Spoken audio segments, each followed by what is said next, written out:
Hello everyone, welcome back to our channel. నేను మీ శిరీష. అందరూ ఎలా ఉన్నారు? బాగున్నారు అనుకుంటున్నాను. నేను కూడా చాలా బాగున్నాను. ఈరోజు కూడా ఒక మంచి వీడియోతో మీ ముందుకు వచ్చేసాను. వీకెండ్ తర్వాత ఒక మంచి వీడియో అంటే మళ్ళీ మండే వస్తే మీ అందరినీ కలుసుకొచ్చాక మీకు మంచిగా ఒక వీడియో షేర్ చేయొచ్చు అని అనిపిస్తుంది. సాటర్డే సండే సెలవు తీసుకుంటాం కదా, అందుకని ఈరోజు కూడా అంటే మన పెరట్లో ఎంతైనా సరే ఒక పువ్వు పూసినా ఒక కాయ కాసినా మనకి ఎంతో సంతోషంగా ఉంటుంది కదా. ఇన్నాళ్ళు అసలు నేను పెరట్లో ఉంది, దీన్ని వాడాలి అన్న సంగతే నాకు ఐడియా లేదు. ఎందులో సడన్గా గుర్తొచ్చింది, లేదు వెంటనే చేద్దాం ఒక రెసిపీ అని అనిపించి ఈరోజు వీడియోలో షేర్ చేద్దామని అనుకుంటున్నాను. ఏంటో మీరు గెస్ట్ చేయండి. అసలు ఊహించనిది వేసాను, వాళ్ళని ఊహించని రెసిపీ ఒకటి చేశాను నేను. మా పెరట్లో ఉంది కానీ దాని మీద నాకు కన్ను పడనే లేదు, అసలు నేను చూసుకోలేదు అసలు నేను సరిగ్గా ఎన్నాళ్ళును. దాంతోపాటు ఒక మంచి ముగ్గు పెట్టాను, మంచి రెసిపీ, ఇంకా చాలా కబుర్లు మాట్లాడుకోవాలి. ఈ సీజన్ వచ్చిందంటేనే నాకు చాలా ఇష్టం. అంటే పండగ వాతావరణం నాకు ఈ మొక్కలు అంటే ఇందాక చెప్పింది కదా, ఇప్పుడు వేరేది అది చూసినప్పుడే నాకు అబ్బాయి ఇంకా శ్రావణ మాసం వచ్చేసింది, ఇంకా స్టార్ట్ అవుతుంది పండగ వాతావరణం అని. నాకు ఇష్టమైన పువ్వులు ఆల్రెడీ పూయడం మొదలు పెట్టాయి. ఇప్పటికీ అర్థమై ఉండొచ్చు. విరజాజి పువ్వులు ఈ సీజన్ వచ్చింది అంటే చాలు విరజాజి పూలు పూస్తూ ఉంటుంది. విరజాజి పూలు అంటే నాకు చాలా ఇష్టం. మామూలుగా అమ్మవారికి కూడా మామూలుగా మల్లెలన్నా విరజాజులన్నా సువాసన భరితమైనవన్నీ అమ్మవారికి చాలా ఇష్టం కదా. నేను అలాగే విరజాజులు అంటే నాకు ప్రత్యేకంగా ఇష్టము. సో ఫస్ట్ ఎప్పుడు పూసినా సరే పువ్వులు మొదటి మాల అమ్మవారికి కట్టి 2-3 పూలైనా సరే ఫస్ట్ దేవుడికి పెట్టిన తర్వాతే నేను పెట్టుకుంటాను అనమాట. ఎప్పటి నుంచో అదే పని. ఏదైనా ఒక పండు కాసినా ఒక పువ్వు పూసినా ముందు అది భగవంతుడి దగ్గరికి చేరిన తర్వాతే అప్పుడు దాన్ని ప్రసాదంగా తీసుకొని తినడమో పెట్టుకోవడమో ఏదో ఒకటి అలా చేస్తూ ఉంటాము. మొన్నటిదాకా అంతా మల్లెపూల సీజన్ అయిపోయింది, ఇప్పుడు విరజాజుల సీజన్ అనమాట. యాక్చువల్గా విరజాజికి కొంచెం తెగులు వచ్చి అప్పుడు అంతా మొత్తం కొట్టించేసాను నేను. మళ్ళీ అది పూసి యాక్చువల్గా అయితే నేను కట్టలేనంత దండలు 3-4 మూరల పైన పువ్వులు మొదట్లో అయితేను అంత గ్రో ఉండేది, అసలు గ్రోత్ ఉండేది పువ్వులు. ఎంత కోయడానికి నాకైతే 2-3 గంటలు కోసి మాల కట్టడానికి ఇంచుమించుగా 3 గంటలు నేను గంటగా టైం స్పెండ్ చేస్తే. ఇప్పుడు తగ్గిపోయి అంటే ఇప్పుడు స్టార్ట్ అవుతుంది కాబట్టి పువ్వులు చక్కగా కొన్ని వస్తున్నాయి. ఒకవేళ కొయ్యలేదు అంటే మాత్రం ఖచ్చితంగా ఎవరో ఒకరు చెప్తారు, మీ లైన్లోంచి వెళ్తే మాత్రం ఎంత మంచి వాసన వస్తుంది శిరీష, అంత బాగా పూస్తాయి పువ్వులు, మంచి స్మెల్ వస్తాయి అంటూ ఉంటారు. భలే అనిపిస్తుంది. అంటే ఒక చల్లటి బ్రీజ్ వచ్చేవల్లా విరజాజులు భలే అలా చక్కగా స్మెల్ వస్తాయి రాత్రి అంతాను. భలే హ్యాపీగా అనిపిస్తుంది. చెప్పానుగా శుక్రవారం కాకపోయినా అది ఫస్ట్ మాల మాత్రం అమ్మవారికి ఖచ్చితంగా పెట్టాల్సిందే అనమాట. మొన్న చెప్పాను కదా మీకు, నేను డ్రెస్ ఒకటి కుడుతున్నానని చెప్పని. ఇప్పటిదాకా నేను కుట్టిన డ్రెస్లన్నీ ఒకసారి ఎప్పుడో వేసుకొని మీకు చూపిస్తాను ఎలాగ ఉన్నాయని నేను. దాంతోపాటు శ్రావణ మాసం షాపింగ్ ఒకటి చేశాను, అది కమింగ్ వీడియోస్లో షేర్ చేస్తాను. ఏం చీరలు కొనుక్కున్నాను ఏంటి అన్నది. ఇంకా అంటే వెళ్ళొచ్చు అనమాట, ఫైనల్ చేశాను. సో తీసుకుని రావాలన్నమాట. ఏంటవి అన్నది కూడా చూద్దరు. కానీ మీ అందరివి శ్రావణ మాసం షాపింగ్ అయిపోయిందా ఏంటి అని నాకు తప్పకుండా చెప్పండి. అప్పుడు ఉత్సాహం వస్తుందన్నమాట. మన వాళ్ళందరూ కొనుక్కోరు కాబట్టి నేను ఇంకా కొనుక్కోవాలి అని చెప్పని. ఈవినింగ్ టైం అయితే అలా పచ్చగా గార్డెన్ చూస్తే ప్రశాంతంగా అనిపిస్తుంది. చక్కగా మొక్కలు పువ్వులు అయితే మంచిగా చెప్పాను కదా ఇందాక, పువ్వులు కోసుకోవాలనిపిస్తుంది, మాల కట్టాలనిపిస్తుంది. రోజు ఇంచుమించుగా చేస్తాను, బట్ ఎప్పుడైనా బద్ధకం వస్తుంది అనమాట. కొంచెం పెద్ద పని, జాగ్రత్తగా చిన్నగా మొగ్గలే కోసుకోవాలి. ఎందుకంటే విరజాజులు మొగ్గలు కాకుండా పువ్వులు విడిచడు కోసాము అంటే కొయ్యడము కష్టం, మాల కట్టడం కూడా చాలా కష్టం. దానికన్నా మొగ్గలు ఉండగానే కోసేసుకుంటేనే బెటరు. అన్నట్టు మీలో ఎంతమందికి విరజాజులు సన్నజాజులు రెండిట్లో ఏది ఇష్టమో నాకు చెప్పాలి. అంటే సన్నజాజులు ఎందుకు ఇష్టం, విరజాజులు ఎందుకు ఇష్టం ఏంటి అన్నది నాతో ఎంతమంది ఏకీభవిస్తారో, నా చాయిస్ ఎంతమంది ఇష్టమో నేను చూస్తాను. ఎందుకంటే మా చిన్నప్పుడంతా మాకు సన్నజాజులు ఎక్కువ ఇష్టం. ఎప్పుడైతే వన్స్ విరజాజులు నేను చూసానో, మా పెళ్లి టైంలో విరజాజులు బాగా వచ్చాయన్నమాట. అప్పుడు చూసినప్పటి నుంచి విరజాజులకి ఫేవరెట్ అయిపోయింది నాకు. విరజాజులు అంటే అంత ఇష్టం.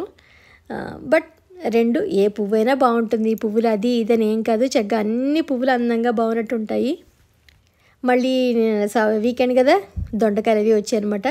కొన్ని దొండకాయలు మేము ఉంచుకొని ఈసారి నైబర్స్కి ఇచ్చాము. మన లాస్ట్ టైం వెళ్ళినప్పుడేమో మా అక్క వాళ్ళకి, అలాగే మా గార్డెన్ అతను కోసిన అతనికే కాసిన, మేము కాసిన అట్టు పెట్టుకున్నాము. ఈసారి కొంచెం తక్కువ వచ్చాయన్నమాట, మా పక్కన నైబర్స్కి ఇచ్చాము ఈసారి. అప్పుడప్పుడు ఎవరికైనా ఒక్కొక్కరికి అలా ఇస్తే ఏదో సంతోషంగా అనిపిస్తుంది. వంకాయలు మాత్రం నిన్న సండే కదా, నిన్న కోసాము. ఒక 1/2 డజన్ వచ్చాయి అంతే, ఎక్కువ రాలేదు.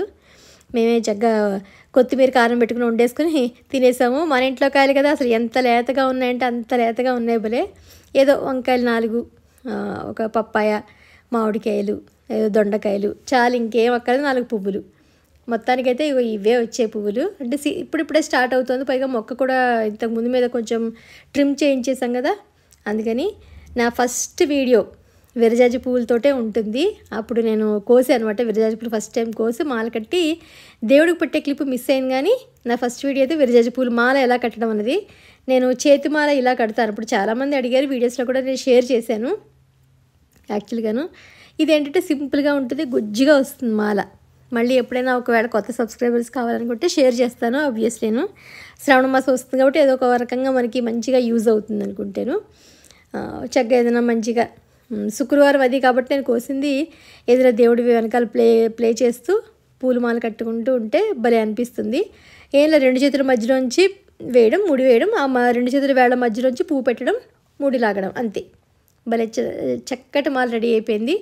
చక్కగా కోసిన వెంటనే ఫస్ట్ మాల కట్టేసిన వెంటనే దేవుడికి పెట్టేస్తే తృప్తిగా అనిపిస్తుంది మనకి. ఏం పూసినా ఫస్ట్ భగవంతుడికి అన్నీ. ఫస్ట్ నడవండి పెట్టేసి వచ్చేద్దాము. చెప్పానుగా మొన్న శుక్రవారం అనమాట ఇది, అందుకనే వెళ్ళి దేవుడి దగ్గర పెట్టారనమాట. ఉదయం పెట్టిన దీపారాధన సాయంత్రం దాకా ఉంది. ఆ రోజున చక్కగా పువ్వులు స్వామి అమ్మ వాళ్ళిద్దరికీ సమర్పించి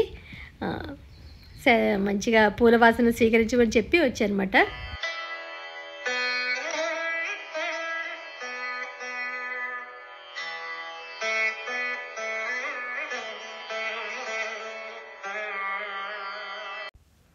ఇద్దరికి చక్కగా సరిపోయింది కదా దండ. ఇప్పుడు అలా పూలు కోస్తూ ఉంటే ఇటు సైడ్ కూడా, అంటే మాకు ఇటు సైడ్ కూడా కొన్ని కుండీలు పెట్టాను నేను. ఊరికే కొన్ని ఎక్స్ట్రా మొక్కలు ఉంటే కుండీలు పెట్టి, బ్రహ్మకమలు యాక్చువల్గా ఇక్కడే పెట్టాను. నేను సాధారణంగా ఇటు మొక్కలు తక్కువ చూస్తాను, ఏదో తక్కువ పూసేవేమో. ఇక్కడ ఒక్క మందారం ఒకటే వస్తుంది. చూస్తే బ్రహ్మకమలం చూశాను, పక్కన వాము మొక్క చూశాను. ఇప్పటిదాకా వాము మొక్క ఉందని కానీ ఉంది తెలుసు, కానీ దాన్ని అసలు తీసి ఏదైనా చెయ్యాలి అన్న ఆలోచన కూడా లేదు. చక్కగా ఎదుగుతుంది, పచ్చగాను పెరుగుతుంది. అటు పక్క వెళ్ళినప్పుడు ఏదో కొంచెం స్మెల్ చూడడం, వెనక్కి వచ్చేయడం, అంతే. ఇది ఒక అద్భుతం. అంటే అసలు వాము మొక్క ఉంది కదా, దీన్ని మనం ఎందుకు వాడకూడదు అని అనిపించి, లేదు ఇంకా లేదు, వాము బజ్జీలు వేయాల్సిందే. చిన్నప్పుడు మా అమ్మగారు వేసేవారనమాట. అసలు ఎంత బాగుండేదంటే, మామూలుగా వాము బజ్జీలా మనం ఏదో అనుకుంటాం, అంటే ఆనియన్ బజ్జీ, ఆలూ బజ్జీ, అలా వంకాయ బజ్జీ అలా ఉన్నట్టు ఉంటుంది, కానీ దానికి మించినట్టు ఉంటుంది ఖచ్చితంగా. మీకు ఎక్కడైనా వాము మొక్క దొరికితే మాత్రం కుండీలో పెంచుకునేనా ఒక్కసారైనా ఎప్పుడైనా సరే ట్రై చేసి చూడండి. చేసిన వాళ్ళైతే వాళ్ళకి తెలుస్తుంది. అసలు పొంగి మామూలు బజ్జీలు కూడా పొంగవు, అంత పొంగి ఎంత టేస్టీగా ఉన్నాయంటే అసలు ఇదే నెంబర్ 1 అంతే. నేను ఏదో వీడియో కోసం కాదు, అంత బాగున్నాయి. ఫ్రెష్గా ఆకులు చిన్న చిన్న సైజులో కోసుకొచ్చాను. ఇప్పుడు దీంతో నేను బజ్జీలు ఎలా వేస్తాను అంటే మా ప్రాసెస్ ఎలా ఉంటుందని మీరు చూడండి. ఆబ్వియస్లీ మీ అందరూ కూడా ఇలాగ వేసుకుని, చెప్పానుగా పిల్లలకి ఏదో ఒక స్నాక్ కావాలి. అలా ఇలా తిరిగితే ఈ ఆకులు కనిపించాయి నాకు, అంతే. వెంటనే తీసుకొచ్చి గబబా అంటే కొన్ని ఇవిను కొన్ని ఉల్లిపాయతోటి వేద్దాము. 2 ఒకటే ఆకంటే వాళ్ళకి ఏదో కొత్త ఆకు ఏదో పెట్టేస్తుంది అమ్మ నాకు అని భయపడకుండా వేసి చూద్దాము అని చెప్పారు. వాళ్ళకి టేస్ట్ చూపిద్దాము, ఎందుకంటే వాము డైజెషన్కి చాలా మంచిది, వామాకు కూడాను. అందుకని ఫస్ట్ ఒక ఆర్గానిక్దే కాబట్టి బేసన్ తీసుకుని ఒక 2 కప్పులు, దాంట్లో ఒక 2 కప్పులు కొంచెం అదే ఒక 2 స్పూన్లు బియ్యం పిండి వేసి, కొంచెం రుచికి సరిపడా ఉప్పు, అలాగే కొంచెం కారం, అలాగే కొంచెం అల్లం వెల్లుల్లి పేస్ట్, దాదాపు కొంచెం బేకింగ్ సోడా. ఏంటంటే కొంచెం నూనె పీల్చకుండా కొంచెం పొంగినట్టుగా వస్తాయని చెప్పని వేసి అవన్నీ చక్కగా బాగా మిక్స్ చేసేసి, మరీ లూజ్గా కాదు, మరీ కన్సిస్టెన్సీ అంటే టైట్గా కాకుండా మీడియంగా అలా కొంచెం వాటర్ పోసుకుంటూ మిక్స్ చేసుకుంటూ తడిపి పెట్టుకున్నాను. ఈ లోపల చక్కగా ఆకులన్నీ ఫ్రెష్గా కడిగితే దాని మీద ఉన్న డస్ట్ అది అంతే. ఆబ్వియస్లీ మన ఇంట్లో రోజు నీళ్ళు కొడుతూ ఉంటాయి కాబట్టి ఫ్రెష్గానే ఉంటాయి. ఎందుకైనా మంచిది ఇంకొంచెం ఫ్రెష్గా బాగా కడిగి తడి లేకుండా అటు పెట్టుకున్నాక అప్పుడు స్టవ్ వెలిగించి మనం నూనె పెట్టుకునేసరికి ఈ బ్యాటర్ కూడా కొంచెం బేకింగ్ సోడా వేసాం కాబట్టి బాగా ఫెర్మెంట్ అయి ఉంటుంది, మంచిగా పొంగుతాయి అనమాట. వేసినప్పుడు వెంటనే వేసేయడం కానీ ఒక్క 5 మినిట్స్ ఆగితే చాలు. అన్నీ కడిగి పెట్టుకున్నాను. ఈరోజు వేసిన తర్వాత పిల్లలు మా వారు కూడా చాలా బాగున్నాయని చెప్పన్నారు. ఇన్నాళ్ళు ఎందుకు నేను అసలు వీటి వంకాయ చూడలేదు, ఎప్పుడు వేయలేదు కూడా ఏంటో అసలు అని అనుకున్నాను అనమాట. చెప్పానుగా చిన్నప్పుడు జ్ఞాపకం మళ్ళీ తలుచుకుని వేసినట్టు అనిపించింది.